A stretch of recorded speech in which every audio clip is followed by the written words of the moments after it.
Haleluya. Dari sini indah sekali merah-merah. Ya.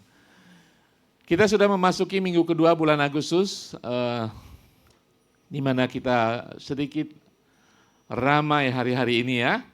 Oke, mari kita sebagai orang Indonesia, apapun latar belakang kita, suku dan bahasa kita boleh disatukan. Amin. Ya, apalagi kalau disatukan dalam makan-makan gitu ya. Amin, tapi hari ini kita disatukan dalam roh dulu untuk mendengarkan firman Tuhan. Saya percaya firman Tuhan akan memberkati kita semua. Amin. Pertama saya ingin bertanya, berapa banyak saudara diberkati Tuhan dari seri kitab Esther?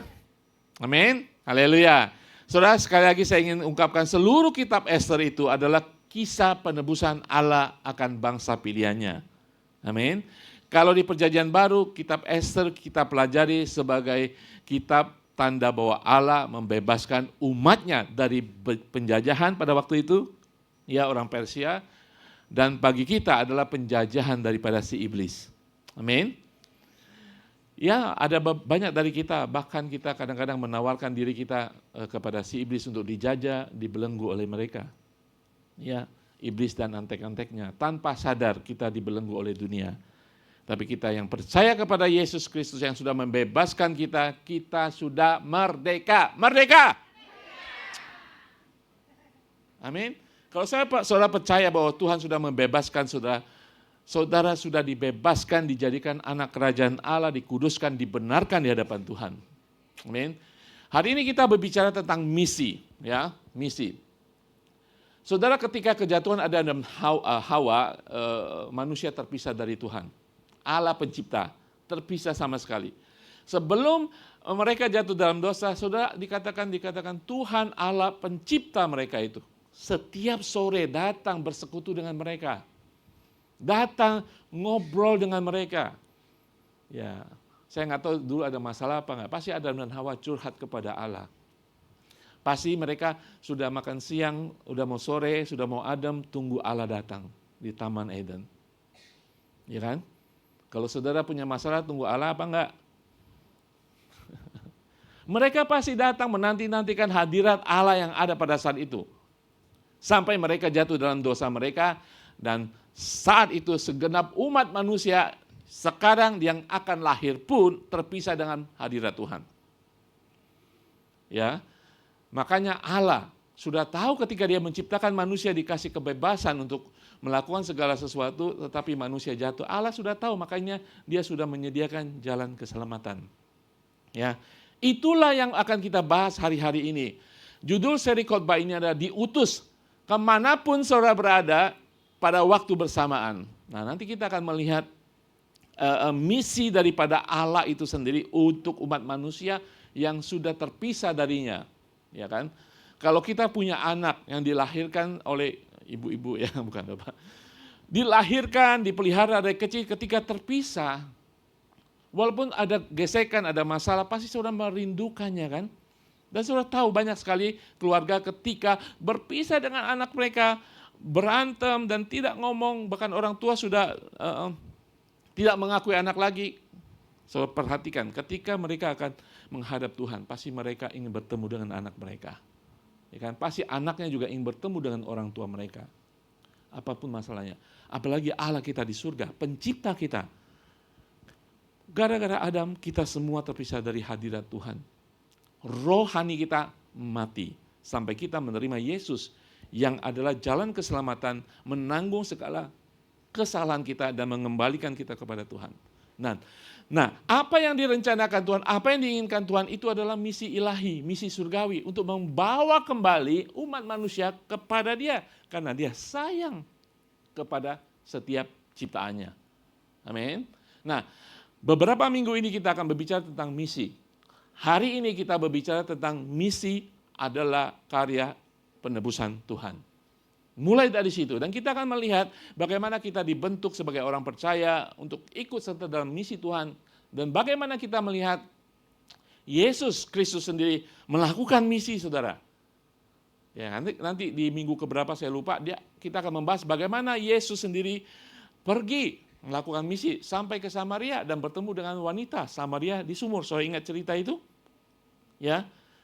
Yesus pergi ke bukan bangsanya, bukan bangsa Yahudi tetapi bangsa Samaria yang pada waktu bermusuhan.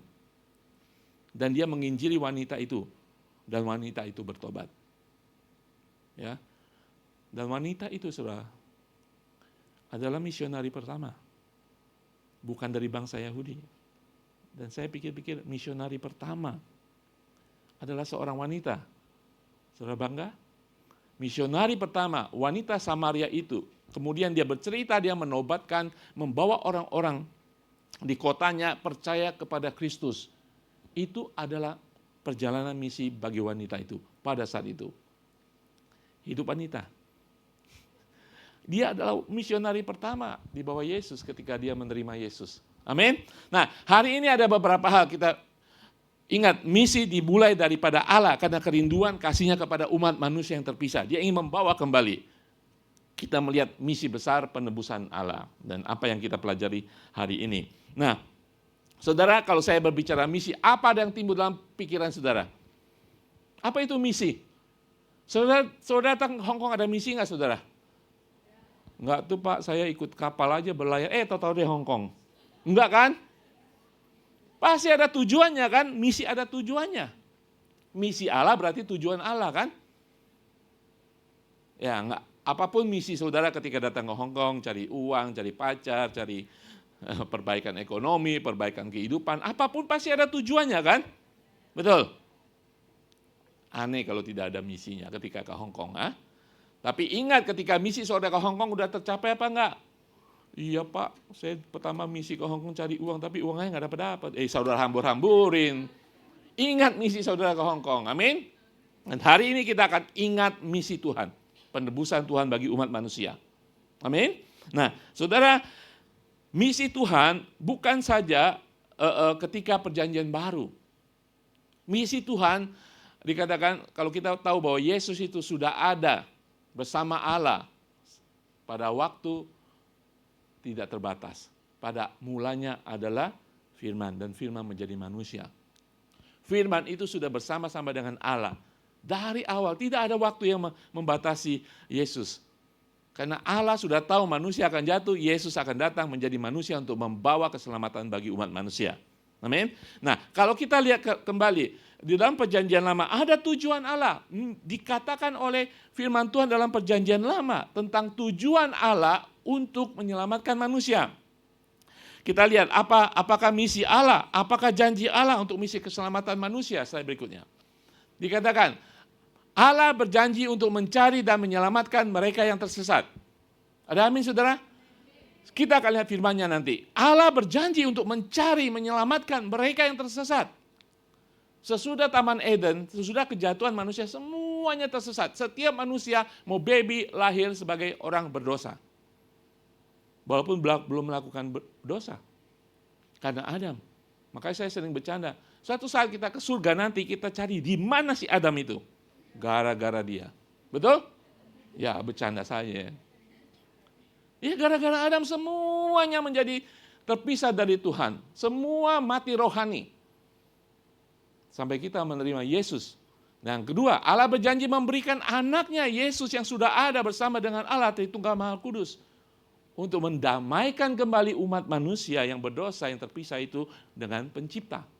Yang ketiga, Allah berjanji untuk menaruh rohnya di dalam kita. Dan untuk meregenerasi hati kita. Hati kita mati, roh kita mati, diregenerasi. Dikatakan ketika kita menerima Yesus sebagai Tuhan dan Juru Selamat, kita menjadi ciptaan. Saudara, roh kita mati kalau saudara keluar ya. Oleh yang belum percaya kepada Yesus sebagai Juru Selamat, mereka semua mati roh. Ya kan? Mereka hidup, makanya saya sini katakan mereka zombie. Ketika mereka menerima Sang Anak Allah menjadi Tuhan dan Juru Selamat, mereka diberikan kehidupan roh yang baru. Kehidupan mereka menjadi ciptaan baru. Nah, kita lihat ayat-ayat yang pertama. Slide berikutnya. Ini Allah berjanji untuk menyelamatkan di dalam Yesaya 34, 11, 12, dan 16. Sebab beginilah firman Tuhan Allah, dengan sesungguhnya aku sendiri akan memperhatikan domba-dombaku dan akan mencarinya. Seperti seorang gembala mencari dombanya pada waktu domba-domba itu tercerai dari kawanan domba, kawan dan domba. Begitulah aku mencari domba-dombaku dan aku akan menyelamatkan mereka dari segala tempat kemana mereka diserahkan pada hari berkabut dan hari kegelapan. 16, yang hilang akan kucari, amin. Yang tersesat akan kubawa pulang, yang luka akan kubalut, yang sakit akan kukuatkan, serta yang gemuk ya, dan yang kuat akan kulindungi. Aku akan mengembalakan mereka sebagaimana seharusnya. Apa disebut orang Jawa, orang Yahudi, orang Arab? Nggak ada kan? Semua adalah ciptaannya, semua adalah dombanya yang tanda petik masih tersesat. Jadi ketika kita berbicara tentang Allah pencipta, Allah Tritunggal Maha Kudus, kita tidak bisa berbicara tentang suku dan bahasa lagi. Amin. Itulah yang harus kita pelajari. Kadang-kadang kita mengerti misi itu dengan kacamata kuda. Suku saya, bangsa saya. Sehingga bangsa lain yang bermusuhan dengan suku saya di Indonesia misalnya, kalau bisa mereka jangan diselamatkan. Mungkin saudara tidak mengatakan itu, tetapi saudara tidak punya misi hati saudara untuk mereka. Allah tidak pernah membedakan, semuanya adalah ciptaannya. Saya nggak tahu kenapa yang gemuk disebut-sebut. Yang kurus, yang keriting, yang hitam, yang putih, yang setengah matang, ingin diselamatkan Tuhan. Amin.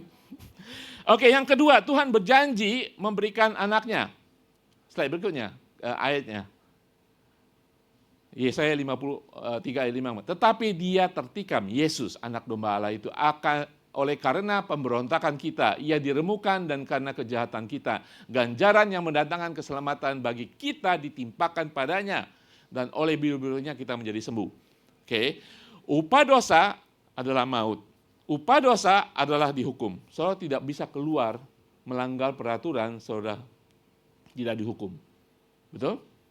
Saudara OS, saudara jualan, saudara bekerja di restoran, ketangkap, saudara pasti dihukum. Betul? Kita semua yang sudah berdosa, terlahir berdosa karena si Adam itu, kita harus dihukum.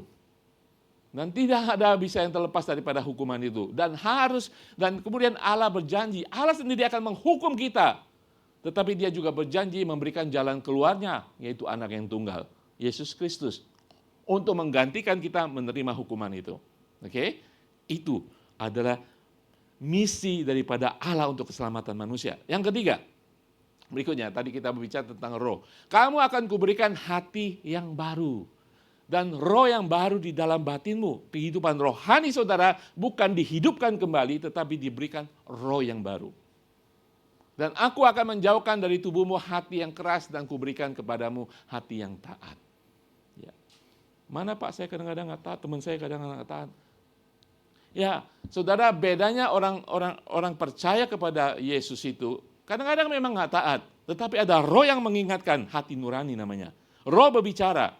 Penyesalan, minta ampun. Ya mungkin gak jatuh lagi, minta ampun lagi. Ada yang mengingatkan. Bedanya dengan orang luar yang mati rohani, tidak ada yang mengingatkan. Semakin jahat mereka. Betul saudara? Ya saudara, kita semua masih melakukan dosa. Tapi ada roh yang mengingatkan. Roh Allah yang akan membuat kita semakin taat. Kalau saudara tidak taat, saudara tanggung resikonya. Dihukum di dunia ini. Ya, betul ya. Nah, saudara, saya ingin mengatakan karya keselamatan Allah itu adalah karena tatanan ciptaannya sudah broken, sudah rusak karena si Adam. Tatanan hubungan dengan Tuhan sudah putus. Sudah putus, makanya Yesus dikirim untuk memperbaiki hubungan kita dengan Tuhan. Saudara, sebelum kita menerima Yesus sebagai Tuhan dan Juru Selamat, Tuhan memandang kita itu alien. Saudara, alien makhluk asing. Bukan seperti ciptaannya lagi. Alien, orang asing. Karena kita berdosa di hadapan Tuhan. Itulah dia mengirimkan anaknya untuk memperdamaikan kita dengan Tuhan. Menjadikan kita kembali anak Allah. Itulah pengertiannya. Amin. Nah, saudara, ada 3 hal yang ingin saya bahas di sini. Tentang misi Tuhan. Untuk kita benar-benar mengerti misi Tuhan. Tadi sekilas saya menjelaskan misi Tuhan. Nah, poin pertama saya ingin menjelaskan apa misi Allah. Apa misi Allah? Oke. Oh, misi Allah ya seperti yang kita lakukan di gereja ya, perjalanan misi. Hati-hati kalau kita mengatakan misi Allah itu seperti misi kita atau misi gereja. Ya kan? Oh, kamu punya misi gereja, kamu itu bukan misi Allah. Jadi saudara bisa tangkap pemikiran perkataan seperti itu. Sepertinya misi Allah itu harus disinkronisasikan dengan misi kita.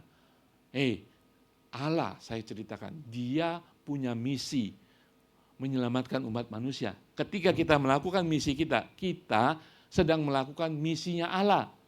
Artinya kita harus synchronize, harus sejajar dengan misinya Allah. Nah, saya percaya firman Tuhan ini, seri khotbah ini berbicara tentang misi. Setelah COVID 3-4 tahun sudah berlalu, mungkin pengertian misi kita berubah, dan mungkin juga Tuhan hari-hari ini memberikan pengertian misi yang baru bagi kita. Untuk kita mengerti, melakukan dengan hal yang benar. Misi adalah penebusan, mengembalikan ciptaannya kepadanya. Amin? Saudara percaya itu semuanya ya? Itu misi Allah. Nah, setiap misi, setiap gereja punya pernyataan misi. Pernyataan misi Allah adalah Yohanes 3:16 yang saudara hafal semuanya. Mari kita baca bersama-sama.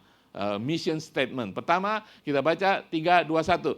Karena begitu besar kasih Allah akan dunia ini, sehingga ia telah mengaruniakan anaknya yang tunggal, supaya setiap orang yang percaya padanya tidak binasa, melainkan beroleh hidup yang kekal. Amin.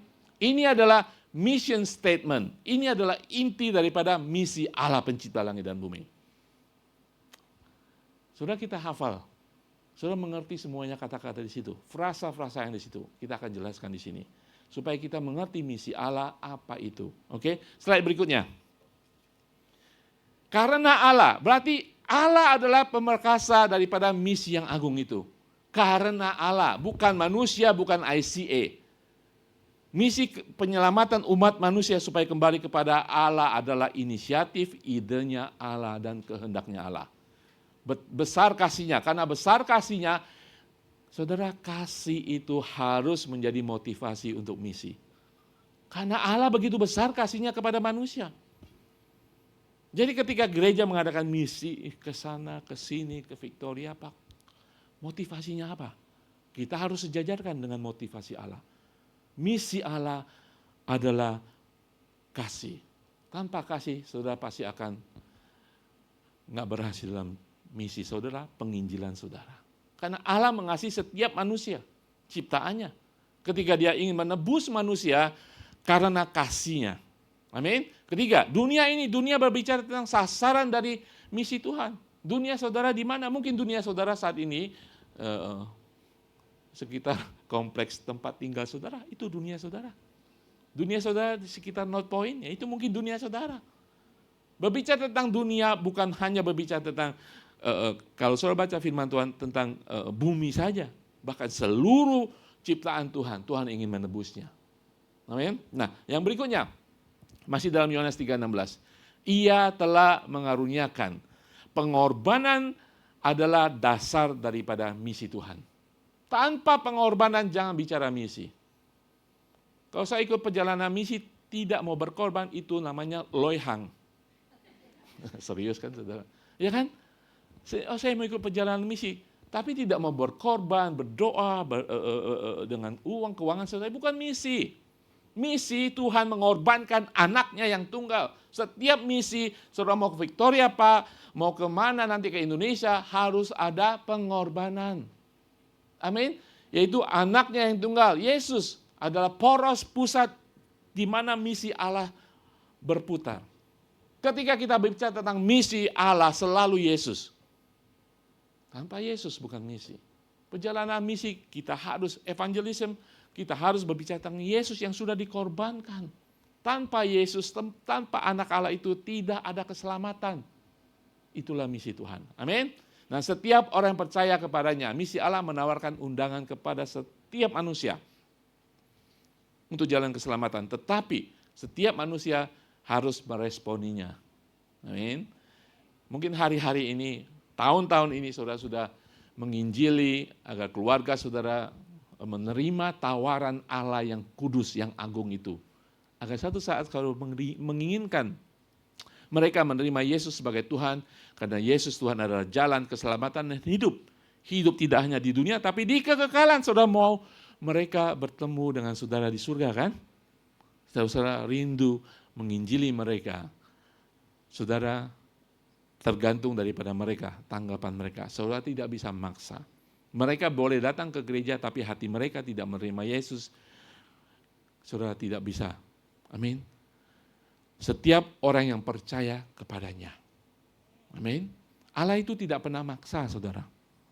Ya kan? Tapi Allah dalam firman Tuhan menjelaskan orang yang tidak percaya larinya kemana? Kekekalan. Kekekalan di mana? Di neraka. Orang yang percaya juga di dalam kekekalan. Kekekalan di mana? Di surga. Tuhan tidak pernah maksa, tapi diberikan option untuk saudara mengerti. Saya mau di surga atau di neraka. Supaya mereka tidak binasa, melainkan memperoleh hidup yang kekal. Tujuan akhir daripada misi Allah ada kekekalan bersama. Saudara kalau Allah dari surga melihat manusia di bumi saja, ada tiga kelompok, saya pernah menjelaskan. Ada 3 kelompok manusia. Pertama adalah orang Bani Ibrani, orang Yahudi. Karena perjanjian Allah khusus dengan Bani Ibrani masih berlangsung. Sampai suatu saat mereka percaya kepada Mesias. Itu saya percaya kedatangan Yesus kedua kalinya. Ketika Yesus datang kepada bangsa Israel, dia tunjukkan tangannya, gara-gara elu tangan gua bolong. Dan mereka percaya, inilah Yesus yang mereka tolak pertama kali. Jadi ketika Allah melihat manusia, mereka melihat orang Israel. Urusan Tuhan dengan mereka. Kelompok kedua adalah saudara dan saya, orang yang sudah percaya. Kelompok ketiga adalah orang yang belum percaya.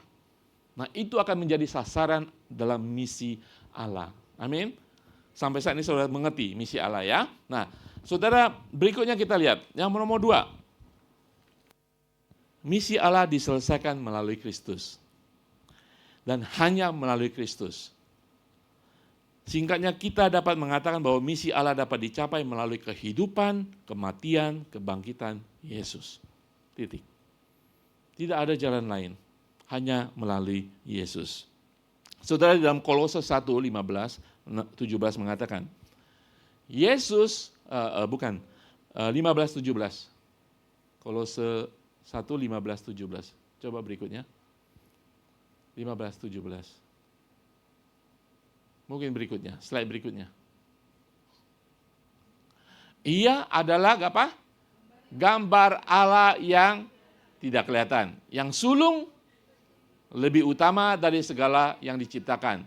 Karena di dalam Dialah telah diciptakan segala sesuatu yang ada di surga, yang ada di bumi, yang kelihatan dan yang tidak kelihatan, baik singgasana maupun kerajaan, baik pemerintah maupun penguasa. Segala sesuatu diciptakan oleh Dia dan untuk Dia. Ayat 17. Ia ada terlebih dahulu dari segala sesuatu dan segala sesuatu ada di dalam Dia. Nah, di sini Rasul Paulus ingin menggambarkan keilahian daripada Yesus Kristus. Kenapa saudara? Pada waktu itu, saya bahas di dalam renungan Kingdom Devotion, kitab Kolose. Pada saat itu gereja mula-mula saudara, mereka masih dilayani oleh Rasul. Tetapi pengajaran sesat sudah masuk saudara. Pengajaran sesat sudah masuk hari-hari ini juga. Keselamatan, ya dan melalui Yesus, tetapi kita juga harus melakukan sesuatu. Keselamatan melalui Yesus, titik, dan tidak ada lagi. Pengajaran sesat, keselamatan melalui Yesus, plus. Pada saat itu juga ada pengajaran bahwa Yesus itu Allah, tetapi bukan manusia. Atau Yesus itu manusia hebat dipakai Tuhan, tetapi dia bukan Allah. Di sini Rasul Paulus ingin mengatakan bahwa Yesus adalah yang terutama, dia adalah gambar Allah yang tidak kelihatan. Kata gambar itu aslinya adalah icon. Kalau saya punya HP, banyak icon kan? Banyak icon kan? Ya kan? Icon Facebook, masuk ke Facebook. Kalau icon Facebook itu kan bakalan sudah hubungan dengan Facebook kan? Nggak mungkin icon Facebook kalau kalian masuk ke dalam YouTube, ya kan? Nah, Yesus adalah ikonnya Allah yang tidak kelihatan. Ketika kita mengenal Yesus, kita masuk dalam gambaran Yesus itu, kita mengenal Allah. Ada amin saudara? Yesus mengatakan kepada Filipus, sudah sekian lama engkau bersama aku, tapi kamu nggak mengenal Bapa. Kalau saudara mengenal Yesus, saudara mengenal Allah pencipta, Allah Bapa. Amin. Di sini kenapa saya jelaskan? Supaya mengerti bahwa Yesus itu adalah pusat daripada misi Allah. Untuk saudara mengerti misi Allah, saudara harus mengerti Tritunggal Maha Kudus. Beberapa waktu lalu untuk kredensial pastor ICA, kita disuruh baca. Setiap gereja, setiap organisasi Kristen biasanya ada pengakuan iman kan? Ya kan? Ada statement saya mengaku ini. Dan saya baca. Mereka percaya kepada Allah Bapa, Allah Anak, ada ditulis Allah Roh Kudus. Tetapi ketika saya baca, saya merasakan itu bukan Tritunggal Maha Kudus. Tritunggal Maha Kudus, saudara mengerti, satu Allah, tiga pribadi. Posisi mereka sama, Allah Bapa, Allah Anak, Allah Roh Kudus. Betul? Allah Bapa adalah pencipta, Allah Anak adalah penyelamat, Allah Roh Kudus mengawal keselamatan kita sampai pada hari kekekalan. Amin. Nah, saya baca itu, mereka menggambarkan Allah Roh Kudus adalah rohnya Allah Bapa dan juga adalah rohnya Yesus Kristus, dan tidak ada disebutkan tiga pribadi. Nah, saya jelaskan ini kenapa. Untuk kita mengerti misinya Allah, kita harus mengerti Tritunggal Maha Kudus, sehingga saudara tahu bahwa Allah pencipta, Allah penyelamat, dan Allah yang menyertai kita dalam hidup keselamatan kita. Amin. Nah, di sini Rasul Paulus dengan sungguh-sungguh menjelaskan. Supaya apa saudara? Supaya kita yang diselamatkan mengerti. Tolong balik lagi slide sebelumnya, ayat 12-14. Nah, kenapa dia jelaskan nanti? Ada 3 ayat, 6 ayat. Karena ini saudara, kita harus mengucap syukur dengan sukacita kepada Bapa yang melayakkan kita semua untuk mendapat bagian dalam apa yang ditentukan oleh orang-orang kudus di dalam kerajaan terang. Dulu kita kerajaan gelap. Ia, Yesus Kristus, anak yang tunggal itu telah melepaskan kita dari kuasa kegelapan dan memindahkan kita ke dalam kerajaan anaknya yang kekasih. Di dalam dia kita memiliki apa? Penebusan kita, yaitu pengampunan dosa. Sesudah ini Rasul Paulus menjelaskan ayat 15. Keutamaan daripada Kristus sebagai Allah yang menyelamatkan.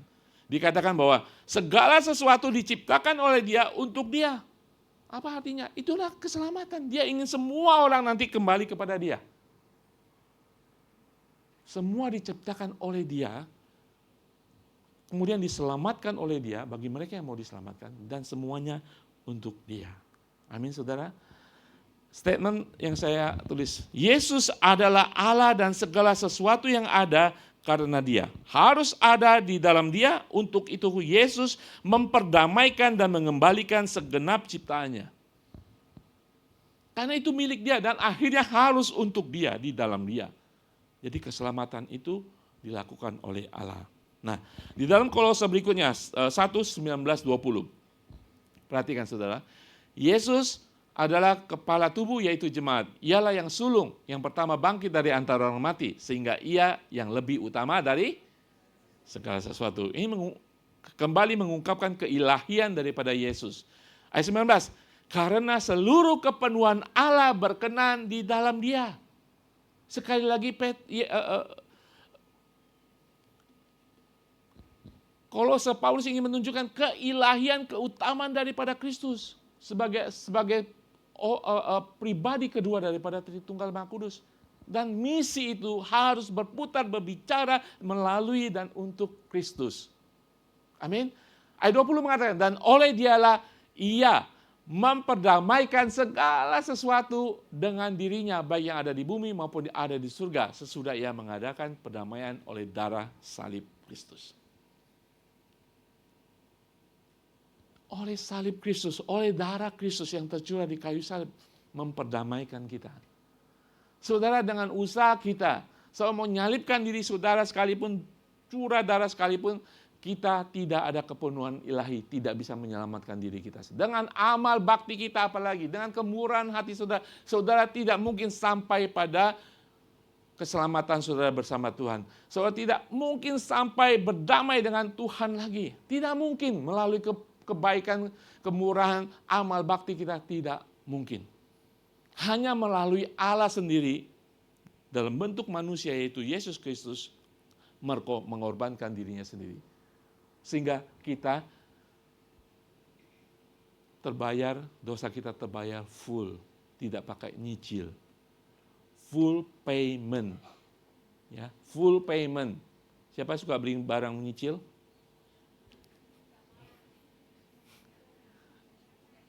Cicil tanpa bunga, ya kan? Ketika lunas happy kan saudara? Ya, keselamatan kita tidak bisa dicicil dengan kebaikan kita. Oh, saya tahun ini melakukan kebaikan ini. Tidak bisa saudara. Allah yang mengasihi kita, yang punya misi menyelamatkan manusia, dia menyediakan jalan keluar full payment sekali ketika kita percaya kepada Kristus. Full payment dan kita berdamai lagi dengan Tuhan. Tanpa berdamai dengan Tuhan kita tidak memiliki damai sejahtera. Ya kan?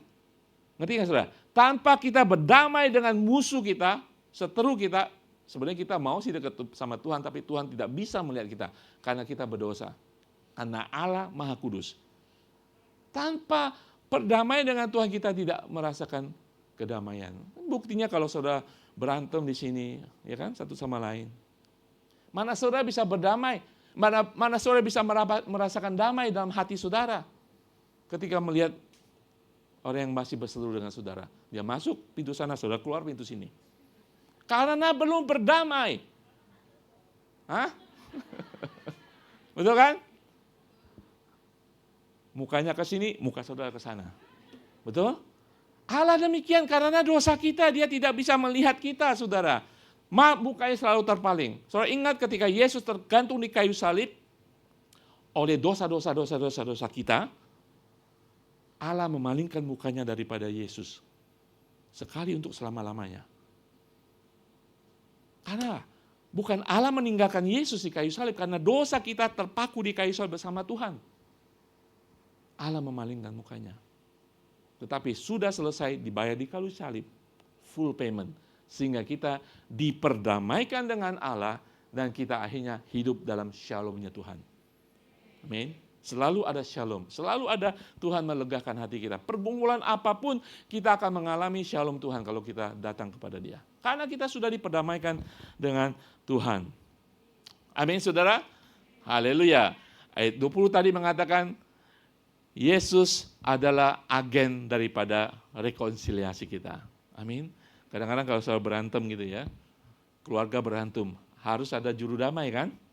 Yesus adalah juru damai kita sebagai ciptaan yang sudah bobrok kepada Allah yang Maha Kudus, Allah pencipta yang Maha Kudus. Yesus adalah juru damainya. Dia agen rekonsiliasi. Dan satu-satu agen, tidak ada lain lagi. Tidak kebaikan kita, tidak doa-doa pendeta, tidak bisa merekonsiliasi saudara. Tidak bisa membawa saudara berdamai dengan Tuhan. Hanya melalui Yesus dan karya salibnya. Amin. Satu-satunya. Dan kita perlu Yesus untuk mendamaikan kita dengan Tuhan. Amin. Saudara, di dalam Lukas 19:10 mengatakan, sebab anak manusia datang untuk mencari dan menyelamatkan yang hilang.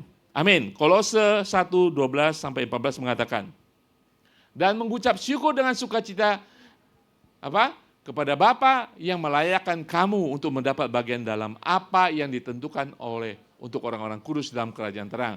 Ia telah melepaskan kita dari kuasa kegelapan, ikatan dosa dan kuasa dosa, dan memindahkan kita ke dalam kerajaan anaknya yang kekasih. Di dalam Dia kita memiliki penebusan kita, yaitu pengampunan dosa kita. Amin. Haleluya. Saudara, poin kedua tadi mengatakan bahwa misi Allah diselesaikan oleh Kristus. Nah, poin ketiga. Misi kita bukannya misi kita, saudara. Ingat, misi gereja bukan misi gereja. Misi gereja adalah misinya Tuhan. Artinya apa? Ketika kita mengadakan misi ya, penginjilan sekalipun, kemanapun, penginjilan pribadi, penginjilan gereja, kita sedang bergabung dengan misinya Tuhan. Makanya kita harus mengerti misinya Tuhan tadi. Hati Tuhan, bagaimana mekanismenya, bagaimana misi itu dilakukan, dan tujuan besar daripada Tuhan. Ketika saya mau menginjili teman saya, supaya mereka terbuka dan bisa ke surga nanti, karena melalui jalan Yesus Kristus. Tapi saudara harus ingat, misi kita, apapun yang kita lakukan, bukan misi kita, tetapi misi Allah. Kita sedang bergabung, kita harus selaraskan apa yang kita mengerti tentang misi dengan misinya Tuhan. Amin. Saudara lihat di Efesus 2:8-10 mengatakan. Kita belajar hari ini. Sebab karena kasih karunia kamu diselamatkan oleh Iman, oke. Nah, ini bukan hasil usahamu, tapi pemberian Allah. Ini bukan hasil pekerjaanmu, jangan ada orang yang bermegahkan diri. Dengarkan dulu. Ketika saudara diselamatkan, bukan karya saudara, bukan karya orang yang menginjili saudara. Ketika suatu saat saudara menginjili orang dan dia menerima Yesus sebagai Tuhan dan Juru Selamat, itu bukan kehebatan saudara. Itu adalah kehendak Tuhan, itu adalah misi Tuhan. Amin. Ayat 10 mengatakan, karena kita ini buatan Allah, kita sendiri adalah ciptaan baru oleh Allah, diciptakan dalam Yesus Kristus. Untuk apa? Melakukan pekerjaan baik dan yang dipersiapkan Allah sebelumnya. Ia mau supaya kita hidup di dalamnya. Untuk melakukan misi Allah, untuk kita hidup di dalam misi Allah. Kalau saya boleh menjabarkan, setiap kita, pertama, kita bukan diselamatkan oleh diri kita, bukan orang lain. Kedua, kita diselamatkan untuk hidup, untuk pekerjaan baik, untuk misi Allah. Jadi, oke, saya katakan, saudara sebagai orang percaya, jangan punya pikiran, oh saya sudah ke gereja, oh iya saya bertemu dengan Tuhan di gereja, ada hadirat Tuhan, ada penyembahan, ada fellowship, ada apa lagi, makan-makan di ICA. Itu hanya sebagian. Gambaran besar daripada gereja Tuhan adalah misi Tuhan. Untuk saudara hidup di dalamnya. Karena saudara ada di tempat di dalam gereja, dalam persekutuan, bisa menghadap Tuhan, nangis-nangis dan sebagainya. Karena Allah sudah menyelamatkan saudara. Karena saudara adalah hasil daripada misi Allah itu sendiri. Ketika saudara menanggapi, oh saya percaya. Jadi ketika kita ada di gereja, ingat saudara, oke, sebagai orang Kristen bukan sekedar absen. Saudara, saya tidak pernah absen. 52 minggu tiap hari. Tiap minggu di gereja. Bonus online hari Rabu, tiap Rabu. Ya itu bagus. Untuk memelihara iman saudara. Tetapi kita harus lihat besar gambar misi Allah bagi kita. Jadi misi kita apapun yang saudara lakukan bukan. Kita bergabung dengan misi Tuhan. Saudara ingat cerita orang Samaria yang baik. Nah, saya katakan orang Samaria yang baik. Oke. Ada orang Yahudi yang dari Yerusalem turun ke Yeriko. Dirampok, dianiaya, tergeletak, diselokan. Ada berapa orang yang lewat? Pertama yang lewat siapa? Pendeta yang lewat. Yang kedua, orang ICA yang lewat. Semuanya lewatin saja. Yang ketiga orang apa yang lewat? Orang Samaria. Konotasinya musuhnya orang Yahudi. Dan dia menolong. Makanya saya katakan, misinya Tuhan adalah hati yang menolong. Hati untuk menyelamatkan. Kalau kita tidak mengerti misinya Allah, kita seperti imam itu yang lewat begitu saja. Atau seperti orang-orang yang baru pulang dari gereja, baru pulang dari bait suci. Dari Yerusalem mereka baru pulang dari bait suci. Imam itu baru melayani di bait suci di Yerusalem. Karena mereka tidak mengerti misinya Tuhan, dilewatin saja orang membutuhkan kebutuhan. Tidak hanya imamnya, juga orang-orang percaya. Makanya kita harus mengerti misinya Tuhan. Misinya Tuhan, hatinya Tuhan. Misinya Tuhan menawarkan Yesus sebagai Tuhan dan Juru Selamat. Amin. Saudara tahu bahwa Allah tidak pernah akan meninggalkan satu orang pun tidak selamat. Karena setiap manusia adalah ciptaannya. Amin. Ada statement yang saya sampaikan. Gereja dibentuk untuk misi-misi Allah. Misi tidak dibuat untuk gereja. Ingat. Oke? Misi tidak dibuat untuk gereja. Gereja dibuat untuk misi-misi Allah. Saudara orang percaya, kita bergabung dan sinkronize kehidupan kita, tujuan kita bersama dengan misi Allah. Ya. Kalau kita salah mengerti, oh gereja A misinya ini hebat ya, gereja B, gereja misinya ini, lainnya. Kalau kita punya hati seperti hati Allah, kita akan melihat itu misinya Allah, itu misinya Allah. Betul? Kita tidak sirik, kita tidak membandingkan. Kalau kita mengerti misinya Allah. Jadi gereja dibentuk untuk misi Allah. Bukan misi ada untuk gereja. Tapi memang kita melakukan misi karena kita mengerti itu adalah misi Allah. Amin. Nah, kita belajar beberapa hal ini. Kalau kita tahu misi kita bukan misi Allah. Pertama, misi kita adalah misi Tuhan. Amin. Misi adalah milik Allah. Amin. Kita sebagai rekan kerjanya. 1 Korintus 3:9 mengatakan, karena kami adalah kawan sekerja Allah. Kamu adalah ladang Allah, bangunan Allah. Kita rekan sekerja Allah. Karena misi Allah, saudara mau apa tidak mau, ya sudah ada dari dulu sampai sekarang. Dan sampai selama-lamanya, itu hatinya Tuhan. Sebagai orang percaya, hidup di dalam misi itu, bergabung sebagai rekan Tuhan. Dalam konteks saudara sendiri, atau dalam gereja Tuhan, dalam kelompok saudara, selalu akan mengikuti misinya Allah. Amin. Yang kedua, next berikutnya. Misi kita adalah misi Tuhan. Kita adalah milik Allah. Betul? Enggak Pak, saya milik suami saya. Tetapi roh saudara adalah milik Allah. Saudara sudah terpilih setelah diselamatkan untuk hidup di dalam kehidupan sebagai anak Allah. Sekalian dengan suami saudara. Betul? Misi adalah milik Allah, kita adalah milik Allah. Sehingga kita harus menjalankan misi. 1 Petrus 2:9-10 mengatakan, tetapi kamulah bangsa yang terpilih. Saudara baca firman Tuhan ini harus membangkitkan identitas saudara. Rasul Petrus di sini sungguh-sungguh ingin menginginkan kita di garis yang di highlight itu supaya kamu memberitakan perbuatan-perbuatan besar dari Dia. Kenapa? Karena kita adalah bangsa terpilih, imamat yang rajani, bangsa yang kudus dan kepunyaan Allah sendiri. Hebat nggak saudara?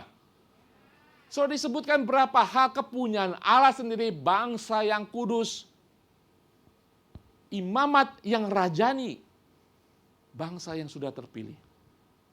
Supaya kamu memberitakan perbuatan-perbuatan yang besar dari Tuhan kita. Misi saudara, yang telah memanggil kamu keluar dari kegelapan kepada terangnya yang ajaib. Kamu yang dahulu bukan umat Allah tetapi yang sekarang telah menjadi umatnya. Yang dahulu tidak dikasihnya tetapi yang sekarang telah beroleh belas kasihannya. Kamu memberitakan perbuatan-perbuatan yang besar dari Dia. Amin. Kita milik Allah, terpilih oleh keselamatan dan memberitakan keselamatan. Amin. Amin. Berikutnya. Sebelumnya ada statement sebelumnya. Tuhan melibatkan kita dalam misinya bukan karena Dia butuh kita. Tetapi karena Ia mengasihi kita. Jangan pikir Tuhan butuh saudara, uang saudara, waktu saudara, kecantikan, kegantengan saudara, pandainya saudara berbicara. Tidak saudara. Karena Dia mengasihi kita. Amin. Setiap kita untuk memberitakan perbuatan-perbuatan yang besar. Berikutnya, misi kita adalah misi Tuhan. Sehingga misi Allah harus menjadi utama dalam kehidupan kita. Amin. Apapun perjalanan kehidupan saudara, rencana-rencana saudara ke depan, selalu ikut sertakan misi Allah sebagai utama dalam kehidupan saudara. Kalau saudara merenungkan kehidupan saudara saat ini ya, saya sudah diselamatkan. Saya menjalani kehidupan yang selalu ada damai sejahtera. Saya menerima banyak mujizat Tuhan. Saya menerima pertolongan dari umat Tuhan. Tuhan selalu menjaga saya, mengikuti saya selama-lamanya. Terus apa? Gratitude saudara. Ucapan syukur saudara bagi Tuhan. Memang apa yang kita lakukan, kebaikan, kemurahan hati kepada orang banyak, tidak mendatang lagi keselamatan buat kita. Kita sudah diselamatkan untuk melakukan itu saudara. Kita sudah diselamatkan untuk melakukan kebaikan, memuliakan nama Tuhan, membawa keselamatan bagi orang-orang. Itu yang kita harus mengerti, bukan sebaliknya. Saudara sudah menjadi kepunyaannya, imamat yang rajani. Apalagi tadi? Apa? Anak Allah pokoknya. Sudah jadi anak apa? Berbakti kepada orang tua, ya kan? Masa saudara anak Pak Bejo berbakti kepada tetangga? Iya. Saudara tidak usah menjadi anak lagi, tidak usah berbuat baik untuk menjadi anak karena saudara sudah menjadi anak. Ketika menjadi anak, saudara justru berbuat baik karena saudara sudah diangkat menjadi anak Allah. Yesus memberikan perintah, Yesus mendekati para murid dan berkata, "Kepadaku telah diberikan segala kuasa di surga dan bumi." Artinya apa? Sebagai pengikutnya, sudah akan menerima kuasa dari surga. Oke? Untuk apa? Untuk pergilah jadikan semua bangsa muridku, karena Tuhan berkuasa memberikan kuasa kepada saudara di dalam kuasa kebangkitan dan keselamatan. Dan baptislah mereka dalam nama Bapa, Anak, dan Roh Kudus. Dan ajarlah mereka melakukan segala sesuatu yang telah kuperintahkan kepadamu, dan ketahuilah aku menyertai kamu senantiasa sampai akhir zaman. Saudara, kalimat terakhir, saya baru belajar, saudara. Allah menyertai kita sampai selama-lamanya untuk apa, saudara? Baca yang di highlight itu. Allah menyertai kita, memberikan otoritas kuasa kepada kita untuk supaya kita apa? Pergi. Pergi, saudara. Jadikan semua bangsa menjadi bagian daripada tim penyelamatan. Saudara, keselamatan sudah selesai di kayu salib. Ya, saudara tidak usah lagi berkorban. Yesus sudah berkorban di kayu salib, keselamatan telah terjadi dan ditawarkan kepada manusia. Saudara yang sudah diselamatkan menjadi anak Allah, kita masuk dalam tim penyelamatan.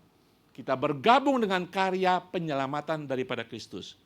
Itu adalah misi. Ngerti? Slide berikutnya. Roh Kristus adalah roh misi. Semakin dekat kita kepadanya, semakin intens roh misionaris kita. Amin. Tanpa dekat dengan Kristus, tanpa mengenal kasih-Nya, penyertaannya, otoritas yang ayat-ayat tadi, kita tidak akan memiliki misi dalam kehidupan kita. Ketika kita mengerti, oh betapa bejatnya saya sudah dikasih oleh Tuhan. Kita melihat orang-orang yang bejat, orang-orang yang memusuhi kita, kita juga mengasihi mereka, agar Tuhan suatu saat menyelamatkan mereka. Ya. Konteks gereja, konteks pribadi kadang-kadang, oh iya dia suku yang memusuhi kami. Oh, kampung A itu selalu berantem dengan kampung saya. Mari kita berdoa. Berdoa buat apa? Supaya Tuhan hukum mereka.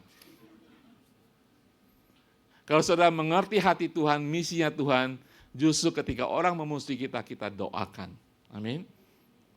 Perintah Tuhan apa? Kasihilah musuhmu.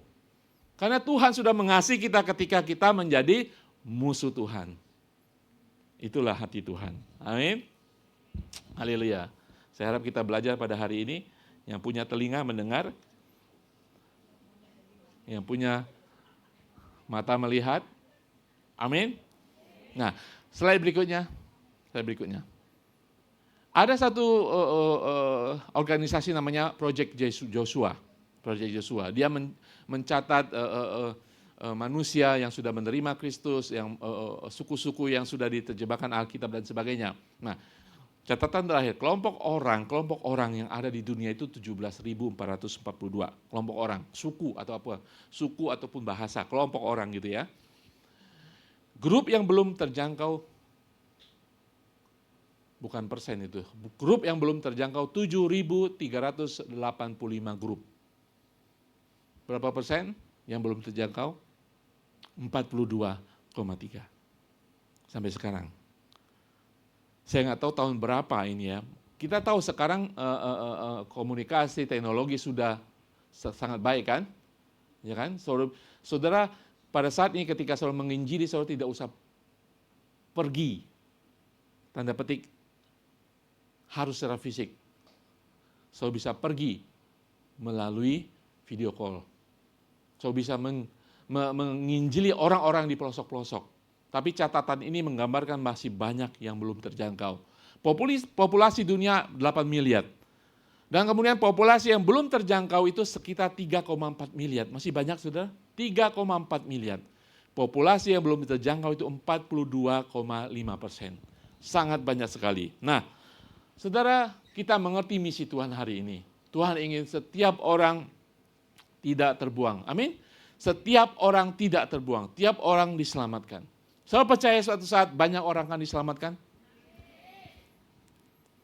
Banyak orang akan diselamatkan, sudah dinubuatkan dalam kitab Wahyu.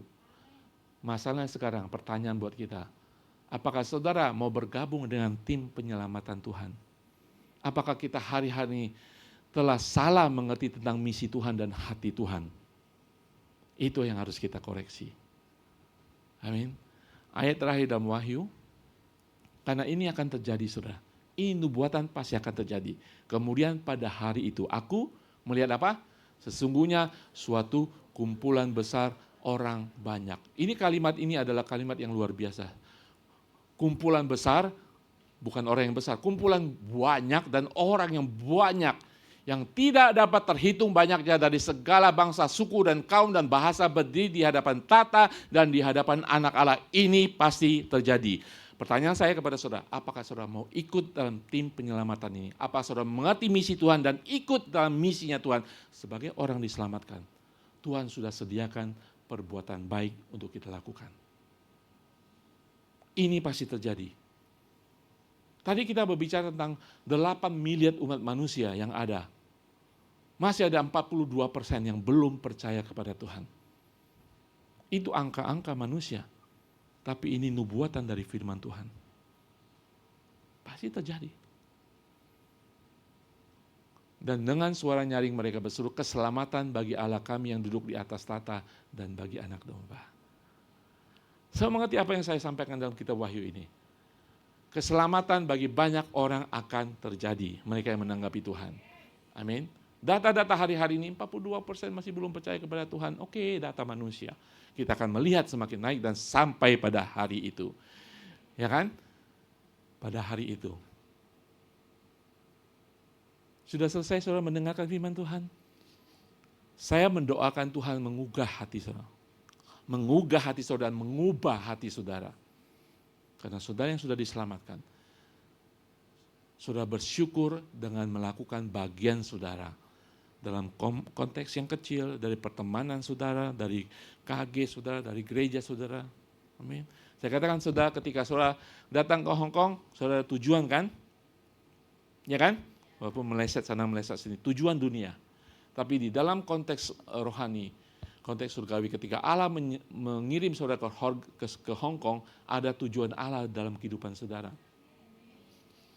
Mungkin untuk membawa saudara di sini menjadi percaya, tetapi tujuan akhir dari segenap orang percaya adalah menjalankan misi Tuhan. Ya, kita ke gereja, kita fellowship, kita rindu bersama-sama. Itu sebagian daripada kehidupan iman kita. Kita saling menguatkan, yes. Supaya iman kita bertumbuh, yes. Masuk dalam hadirat Tuhan, belajar, dan sebagainya. Tetapi dalam gambar yang lebih besar, kita harus mengerti misinya Tuhan. Misinya Tuhan apa? Menyelamatkan setiap ciptaannya. Agar semua yang diciptakan di dalam Dia, kemudian untuk Dia. Di dalam Yesus Kristus. Amin. Oke, kita belajar hari ini apa itu misi Tuhan. Bahwa misi Tuhan itu diselesaikan oleh Kristus. Bahwa kita semuanya, secara pribadi, secara gereja, secara kelompok, misi kita harus sejajar, sinkronis dengan misinya Tuhan. Tantangan saudara adalah hari-hari ini, apakah saudara terbuka hati saudara untuk misi, atau saudara sekedar ingin fellowship di gereja, ingin ibadah di dalam gereja. Ya, kita punya tanggung jawab rohani ketika sudah diberikan rohani yang baru, kehidupan roh yang baru. Amin. Mengucap syukur atas kehidupan keselamatan kita, dan kemudian melakukan bagian kita. Apapun yang Tuhan berikan dalam kehidupan kita. Saya berdoa, apapun tantangan kehidupan saudara, secara pribadi, keluarga, pergumulan saudara, keuangan, kesehatan, itu masalah kecil bagi Tuhan. Amin. Itu masalah kecil bagi Tuhan. Mau saudara mengalami seminggu, sebulan, setahun, itu masalah kecil bagi Tuhan. Kenapa Pak Adi ngomong begitu? Yang terbesar kebutuhan keselamatan saudara, Tuhan sudah sediakan. Yang lain itu kecil bagi Tuhan. Kalau kita mengerti keselamatan kita, hari ini kita harus mengerti bahwa Allah masih punya misi bagi dunia ini, bagi setiap manusia. Misi Allah harus menjadi misi kita, karena kita adalah milik Allah. Ya kan? Mari saya akan berdoa untuk Tuhan membukakan hati kita, ya. Sekali lagi, misi bukan sekedar kita pergi misi dan sebagainya, karena Tuhan bisa membukakan segala sesuatu. Mungkin banyak orang Kristen yang malas misi perjalanan ke daerah-daerah, ya, ke suku-suku bangsa yang terpencil dan sebagainya. Tuhan membawa mereka ke hadapan saudara. Ya, hari-hari ini Tuhan membawa mereka ke hadapan saudara. Ada suku-suku yang terpencil Tuhan bawa ke Hong Kong, di muka saudara. Hari ini saudara harus mengerti misinya Tuhan. Sehingga ketika ada orang suku A datang di hadapan saudara, ada misi, ada hati misi, ada hati yang mengasihi. Ya kan? Saudara tahu dasar daripada misi Tuhan adalah hati Tuhan. Ketika Tuhan membawa orang yang kita pikir susah dijangkau kalau di Indonesia, harus melalui sungai 7 jam, jalan kaki di hutan 10 jam. Hari-hari Tuhan bisa membawa mereka di hadapan saudara. Itulah misi saudara. Apapun saudara, mungkin saudara harus pergi ke Yerusalem. Mungkin saat ini saudara ada di Yerusalem. Mungkin saudara kemudian harus pergi ke Yudea, ke Samaria, seperti Yesus ke Samaria. Ataupun sampai ke ujung bumi. Lakukan itu. Amin. Lakukan itu. Saudara sudah dipilih, diselamatkan, saudara sekarang diutus. Kemanapun pada waktu yang bersamaan. Amin. Saudara, saya tutup dengan cerita. Saya pernah membaca cerita misionari zaman dulu, saudara. Mereka tidak tahu kemana mereka pergi. Sekarang saudara tinggal cari di Google Earth. Saudara tahu sampai ke pelosok-pelosok. Saudara bisa lihat rumah di kampung saudara dengan Google Earth. Dulu mereka nggak tahu. Ada misionari yang dibakar oleh misinya Tuhan. Mereka pergi. Saya pernah membaca satu, saya lupa namanya. Seorang misionari, mereka pergi. Dia pergi meninggalkan gereja pelayanannya. Dia pergi. Apa yang dibawa saudara? Bukan koper saudara. Tapi suatu peti, bentuknya seperti peti mati. Dia siap mati. Dia tidak tahu apa yang terjadi, apa yang akan dihadapinya. Dan memang pada waktu itu banyak misionari pergi yang tidak kembali lagi. Hasilnya apa? Hasilnya seperti banyak, saya pernah mengatakan seperti Hudson Taylor melayani di mana, di Cina, di Vietnam dan sebagainya. Langsung hasilnya jadi 7 tahun saudara baru ada orang bertobat. Orangnya sudah mati, misionari sudah mati. Baru ada yang bertobat. Tetapi yang bertobat itu menjadi cikal bakal gereja berkembang di sana. Amin. Apakah saudara siap dikirim? Mungkin saudara tidak perlu membawa peti mati. Ya kan? Melalui handphone saudara bisa melakukan perjalanan misi. Tuhan akan mengirimkan orang-orang melalui hidup saudara. Ya kan? Yang tidak pernah saya bayangkan ke hadapan saudara. Itulah misi saudara. Jadi judul hari ini adalah, judul pada seri khotbah ini, diutus kemanapun pada waktu bersamaan.